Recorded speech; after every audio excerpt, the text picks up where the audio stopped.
Okay, seba official jotobera njisinziro kubanga ate otugobera ku mukutu guno online channel ne ebecha ku weekend BBS Refina sazi bera 2 paka sawa 3 ku macheo na ko romkaga kwezo kwanga togera maspa nga totwega tako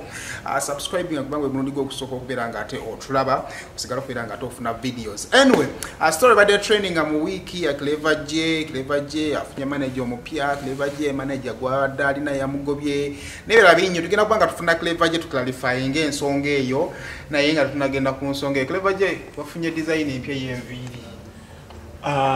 design zibanyinyi na kyusiza mu kayala nenga sifude mu white and black ani yakujja yale side ye yo kukyusa enviri mchala wange yajingamba kuda nenga sina video mu kikolera akati ani yazisibye mama wajizilize wa J mama Paulo yazisibye waka oyino mchali wako suru tandikira on the light and on the light note ewa pali yo mchala nino mwana omu oyino mwana omu tuli kubya mwana tuli kubya mchala mama Paulo yasibe enviri yes asibambi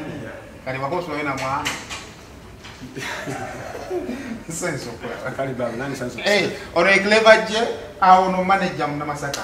tumusayira okula kali tugenda kunyumya embozi tegera bampanvu nnyo ne tugenda kukulanga tumenya ensonga ezo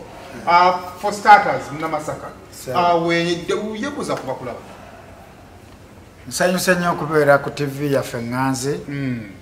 ekuba ensi yonna oba ne Uganda okutwaliza awamu nze mu Namasaka ndi musanyufu nnyo okuba nti nakutte ku mwana ono ate ntaddemu nnyo amaanyi okulaba nti bongera okumulaba ku buli mukutu so omwana ono yansanga wange waka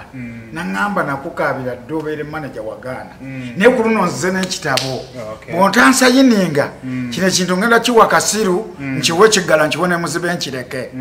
nemugamba lwaki mba ndyamu nga yayise dda bannamawulire wama nange ensonyire zinkwata kati tuba abamaze okuwandika naŋŋamba naye nnyinayo omwami yajjangamu nnamawulire bamuyita SD4 mukwano gwange so yamanyisa naye ate namusaba abeere manager naŋŋamba ajja kunnyambangako buyambi talinaki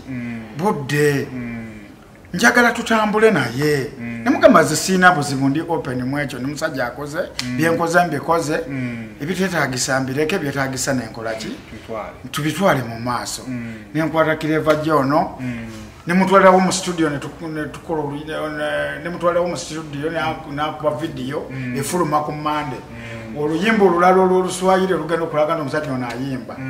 wiiki singa 3 nnyera mutulire nga tubawadde oluyimba olulala so nze nsaba muganda wange oyo SD4 zisirina buzibu ndi muntu akoze mbirowoozo kuba namugamba tutambuze Clever J agende mu maaso bw'oba oyagala sho nga nkikuwa bw'oba oyagala kino nga nkikuwa naye nga bw'omanyi nti obukulu buwooma ate ye yafuna ebbuba ng'ayagalira ddala ki Clever J ate Clever agamba bwe yanteeka mu mawulire tankoleddeeyo luyimba amawulire gagenda kunvaako nyamba bwe gakita kati gagenda kiteera ddala konze yingirirawo ki studio video bagikoze wedde tuli ku audio era mu nnaku ezitalizawa Clever J agenda kuzikizaamu katono tandika by step ng'aleese ennyimba nga musanvu omutwe guno muzibu nnyo namutidde kati olugendo tutandikawo manager omuntu ayinza okugamba nti mukama mulungi Clever J akomyewo mu bantu abantu bakoze eki bamutegedde kakati Clever J akugwiridde bugwezi oyinza okugamba akwegayiridde omaze okukkiriza okumupromotinga wadraftinze di pulaani wakati Clever J yakomyewo kati pulaani yamubeezaawo pulaani management ya Namasaka pulaani y'okubeezaawo Clever J eri etya Clever J ngenda kumuwa full band ng'akuba live era mu mulinde ku full band kubanze manyiddwa nnyo mu music n'omuwera mumanyire bw'ogenda Rwanda ne bw'olagawo gawe mu Namasaka muki ngenda muwa full band atandika okubira abantu omuziki nga gwa full band si bye biri ebibaddewo ssebo tagenda kuddayo mbw ate akuba CD mbw ate so ne music mutegeerako okumanya mutegeerako lindako olaba ekijja ewammwe tekigenda kuba kyangu kubayo omwana muyimbi so kakati Clever J okutta ku kiri waliwo ebyo bali bitambula manyi mu saturating amawulire wa meeting Chameleon mwali wa Muhanji no the last time interview twakola abantu abo bagiraba wali excited okusanga Chameleon naye nekyo kyendalabye ng'ogamba mbu sigenda kukolera let me use mbu ogenda justifyinga mbu kolabo tokyajagala oyagala but wakyogeddeko ebyo tuyogera mu lusaago naye ate abantu bebasaba bato nengi grantinga so long as ti mukama akiza tukikole siina of course njaya n'okugikolako naye abantu pressure gye bakiteekako okubanga tugikola mangu bandeetera okubanga nagenda kusula ku luggi wali eri nga nira kamiyoni collaboration is kola luyimba na kamiliyoni but battle ekigambo battle manyi kyekitegeeza ekya battle nkugambye tukikozesa oba nze nkikozesa mu mbeera y'okuba nti mu lusaago okufuna oli kyalina mu bwongo naye nga gwe bato kamiyoni nyinza omwesimbako ku bato alina ennyimbo baziringa mmeka alina ennyimba nyingi ate ennyimba zange zikyali ntono bato osobola musobola naye mukola busobola okukola songa zibusobozi manager manyi amawulire gano basobola owanika omuntu nekamusuula Clever J for esaazi nalina sympathy y'abantu abantu bamutegeera abantu bamusaasirirako gwemwe nga management ya Clever J plan kijja mulina making sure nti Clever J ku kamera enyingi ezijja gyali takola nsonga mbeera mubuulira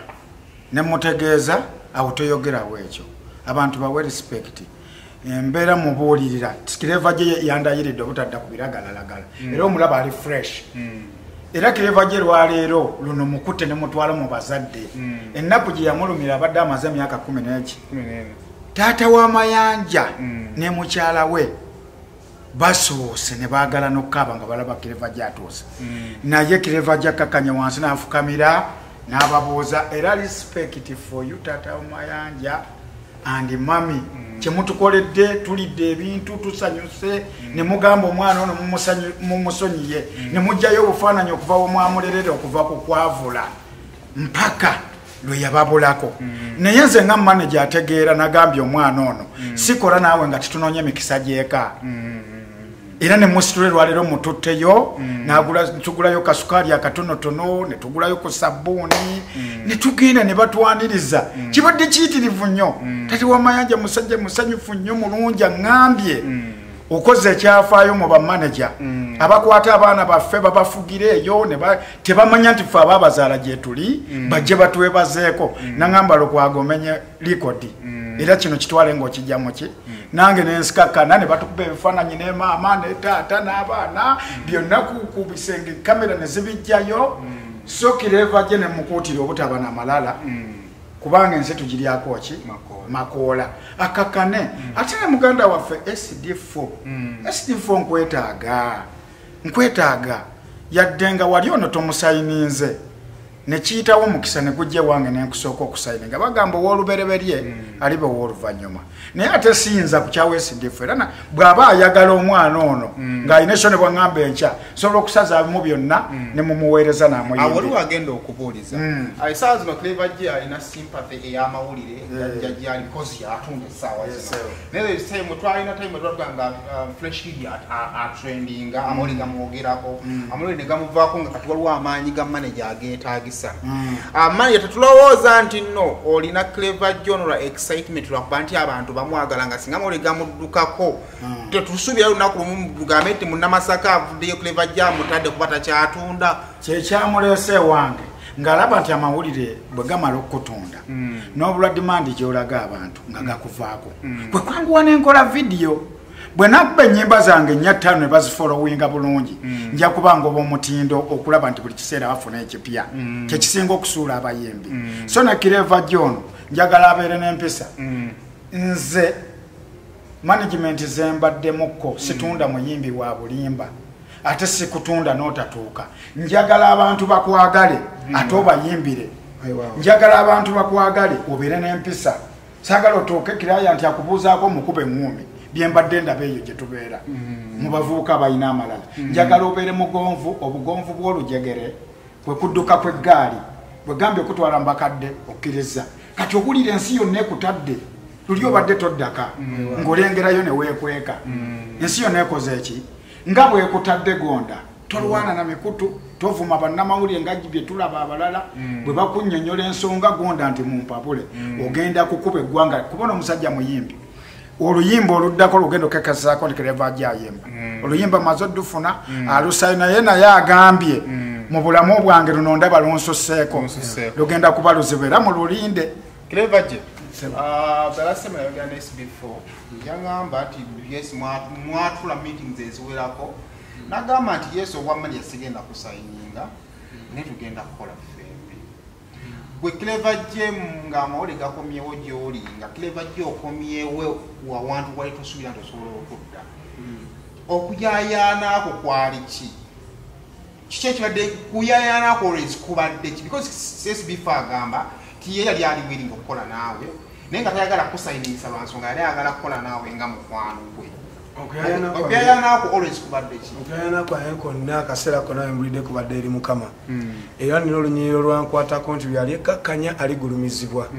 olunyira lwekwatako katanziruke ewaka nga balese kamera okukwata embeera gye ndimu naye okuyayaana kwange kwaliri Mukama ddala asobola okunkomyawo waliwonna SB4 manager mulabye naye nkyasigala ndaba omusajja atalabwa kubanga bwe nali ngenda ate mu mbeera eyo ye yaliwo okuyayaanaako ate musically ng'omaze okutuuka amole gakomyewo kakati ngamba awo okuyayaanaako kwali kiki wali osinga ddala okwagala because amole gazze SB4 akutwala akututte obitinze kamiliyoni amawulire gatandise okujja show zitandise okukomawo kiki ekyo kyobadde owulira nga kyobadde oyagala nga manija agenda kikuwa nga SB4 tasobola kikuwa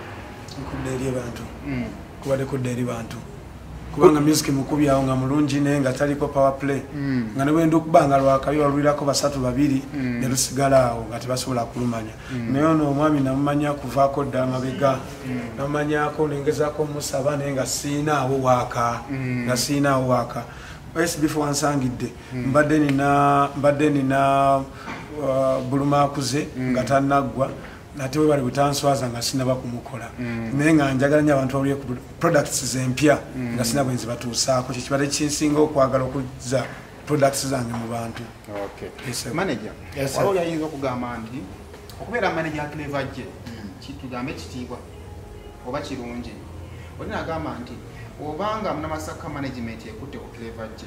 waki management yo teyakutte nenyweza Clever je bane musayiningi sane management netayogera nereka Clever je sigale nga atambulira ku sympathy nekoleki eriwo lwansonga nti kati obuzibu bwoyolekedde obugambibwa kati Munamasaka mugagga yazze kati abambiri balagenda kali okulowoza sente Munamasaka agenda kasula olowooza nti mala okujja ku Clever je okulangira management tekigenda mukosamu ine bwenti abadde bamusaasa nti alina ssente bagenda kulowooza nti kati ssente zizze bakirowoozezaako nakyogeddeko nga nze omuntu neŋŋamba Clever je munnamawulire tayagala ssente munnamawulire ayagala laavu munnamawulire bw'oba onookola naye tomutyoboola munnamawulire ng'onookola naye tomuvulugaavuluga muwe fiiringi yo naye akuwe ye mubeere n'eraavu ne bw'oba tolina asobola okigumira ng'omuwa ekitiibwa kye era neŋŋamba Clever je nti bw'ovuluga munnamawulire n'omuwewaawewa ne bw'oba olina akakadde wano akwonoona ne bw'oba tookole naye muwe laavuyo aleme kudda sayidi eri ate kukukuba paba omuwa laavuyo n'omuwa ekitiibwa kye n'omuwa ekisinga okujjako bannamawulire kubavoola n'otuuka n'omupimaapima n'omunyoomanyoma n'okola ki ekyo kisinga era namugambe nti bw'okolagana ne munnamawulire ne bw'oba tolina kyolina tuukiriza ate mutayimu omunnyonnyola nkoledde kino nakino nebambi sirina naye muntu nga gwe ajja kukola ki munnamawulire tasobola kuvaako ng'olina empisa kino njagala nkikubuulira kati awo munnamawulire nange wembuuliza manager Munamasaka wangamba nti talina ssente waki Clever teyamutulekera ssente size zifuga buli kintu nga bwe mulowooza oyinza okuba omukyalo omulungi ennyo ng'olina emmotoka ennene ng'olina amaka naye nga buli musajja gwowasaako oba akufumbirwa akadduka sente size zikulembeza buli kintu nga bwe mulowooza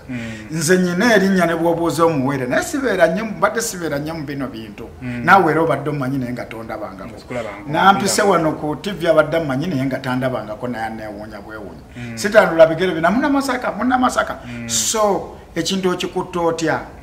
obugagga si bwe bukulembera saawa zino nsobola okugwa wano wansi nonnondawo kalina gye nnina neetayogera nti omusajja abadde wa kitalo mumuleke temumumanyi nti yabadde yazimba wano emyaliro 6 so ekisinga mu buntu kyeŋŋamba bannayuganda buntu bulamu tovola nti n'omwami SDF bambi nkwetaaga nze jangu wendi tunyumye omuyimbi wagenda nga munnamawulire n'omuyamba nati wagenda nga agenza omusayininga ndi nkusayininze tukolerewo kati dimandi yonna ebaddewo nze nkwetaaga twaze ne musajja akuzeemu tusobola otambuza emirimu ffenna naye nga bw'omanyi nti obukulu buwooma nnyo buli omu aba ayagala businziire ku ki ne katonda bw'aba kituusa tekiba kuba wansookayo ate nze nenzijja katonda nampa obukulu kyebagamba nti teri bukulu butavaawa butava eri katonda nze musaba kakkane bannayuganda kino kyembagamba nze sigenda kujeemera biragiro by'esbifu kakati still talking about SB4 omuntu yandibadde alowooza nti SB4 naddala gwe Clever J wali ogenda okusalawo okufuna management omulundi ogusembayo wali ogenda signing contract SB4 yakitegeerako kale nga munnamawulire nasooka ne mutwalira MP Jesus nga njagala mumanye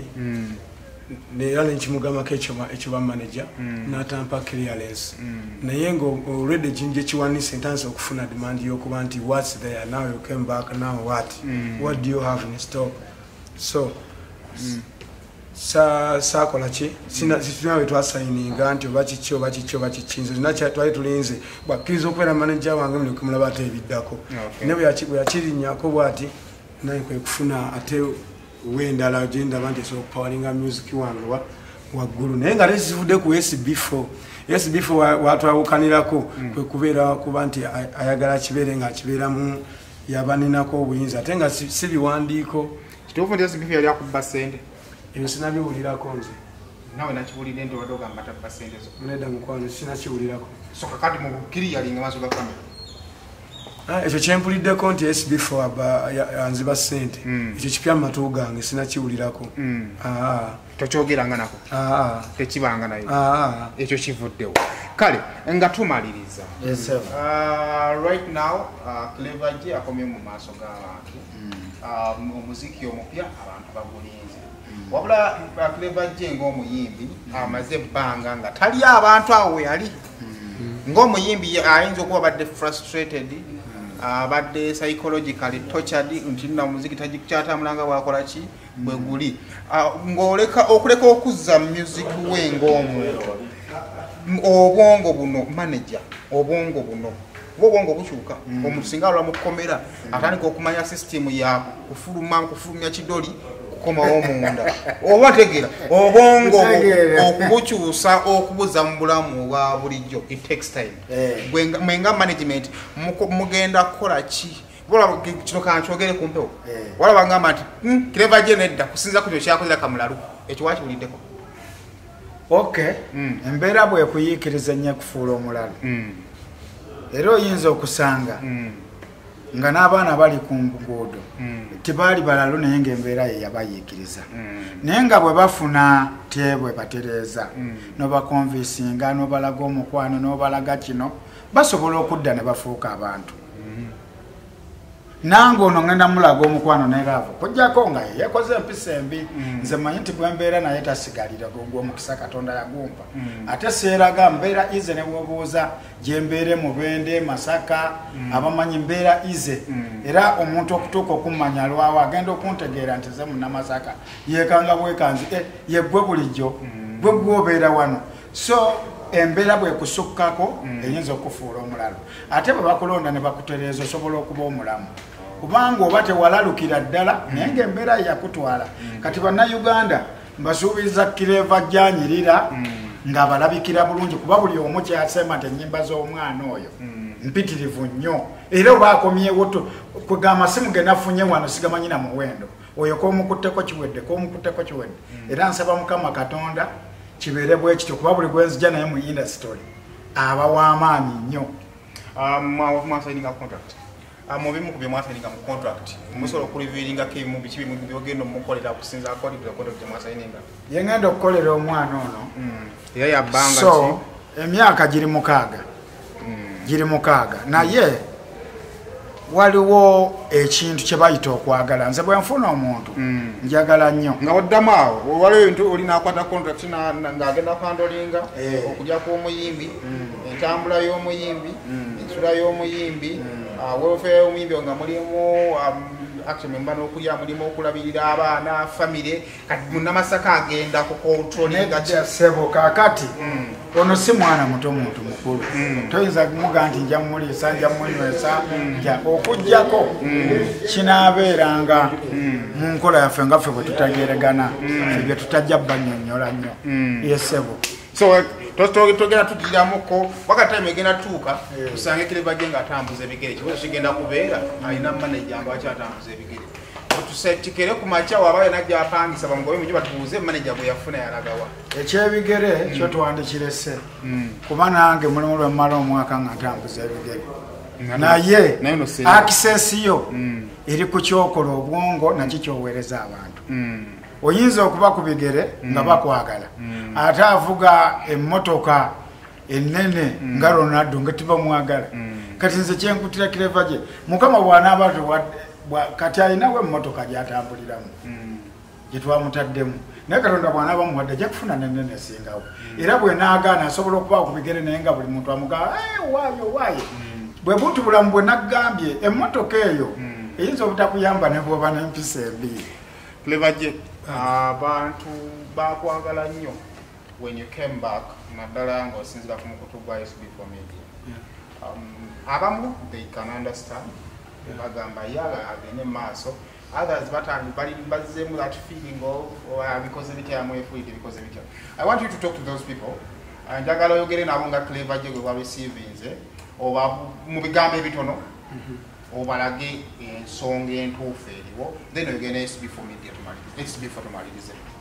ngokozesa kamera eyo. I guess we will see the interview. Amanya gange nze Mwanga Gerald aka Clever J musajja wa Kabaka mugoba nsonga ku nsonga zonna ezibaddewo mu ddiro ne ku kya SB4 kina kimuwulidde kijje kunze olwaleero nti SB4 abadde akabanga nga si manager wange naye nga mukwano gwange akaseera ke tukwataganiddemu naye era mu ebyo biseera bibaddemu begging okuba manager wange ye kenyini atakola ki tajja kiswana ajja kubaawo nga mukwano gwange era nsigala nkola SB4 sigala nkola buli omukwano gwe omukwano ogwo gwe yagamba nti ogwandeeta Clever J mukwano gwange kuva dda tukole ffenna tubeere ffenna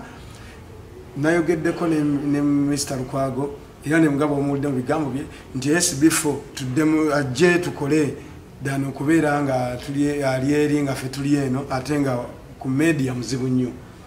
so mukobola era tubeere ba mukwano nga bwe yatandika kino kyoba manager bino byobulidde ebiyungula ebiriyo nti mukola videos zikola music tewaliwo big deal okujja kutusoobako bulungi mu bantu siinaawo kakwate kabikola na SB4 siina kivumo kye nali muvumye wabula nkyewunya ate byankolera kubanza SB4 n'abanjogeddeko kyonna kyabanjogeddeko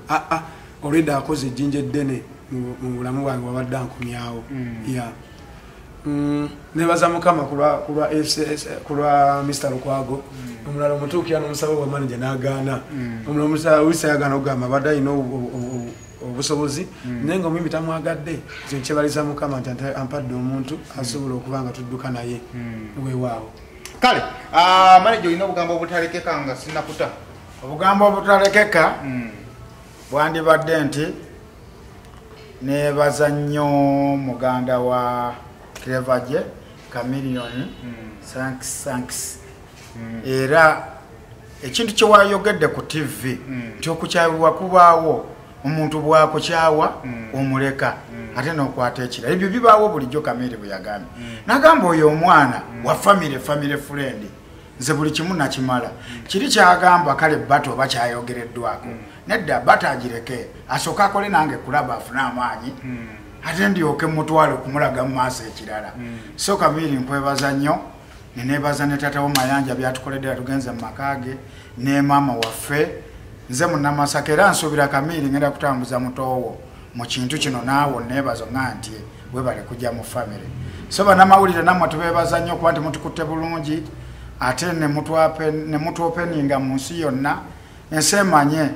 nti Clever J agenda kuleeta ebintu ebirungi kyembasuubiza ebivudde Bulaaya byonna bize ku mikutu gyaffe akendeeze kino tagenda kuddamu kunywa biragalalagala n'ekibibadde kimunywesa bambi ensi ebadde yamuyingako nga buli lwemuluma ennyo ng'akwata anywe asse stress kiyinza okuba nga kyekimukumya okuba nga abaddewo omulamu osanga yandifudde pressure osanga yandibadde ekintu kyonna ekirala naye tumusanze mulamu muganda nga SDF oluggi luggule bw'oba n'omulimu nga tulaba teguliiko date nga tulaba tewali kusika muguwa njagala Clever akuyimbire gwe wamuteeka mu mawulire ekyo kyo yakiŋŋamba nga naakatuuka naye ekyalemamu yalaba nga amawulire gagenda kuvaayo nga talina kyataddeyo ate gasirike lumu ng'ayagala luyimba ayagala vidiyo ate ng'oli amugamba gumiikirizaamu kati ono kikyamuviirako okulaluka jje ewange ate nze nenkolerawo vidiyo ku Monday efuluma eno ennyimba empya endala 2 ziri mu studio akola so SD4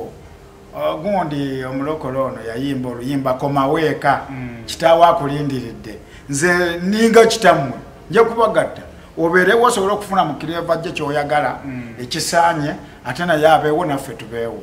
so obusungu bute bannayuganda mwonna baagaliza okufollowinga music wa Clever J akomyewo mundaze nti bumwagala mugende ku page ezo zonna mufollowinga ebiriyo tetuyomba titwevuma tugatte ensonga tukole ekitambula manyi Bible egamba omusirusiru bayo yeekona ate n'addamu n'akola ki yayonona emirundi Clever J gwamanye nnyo Bible ennaku zino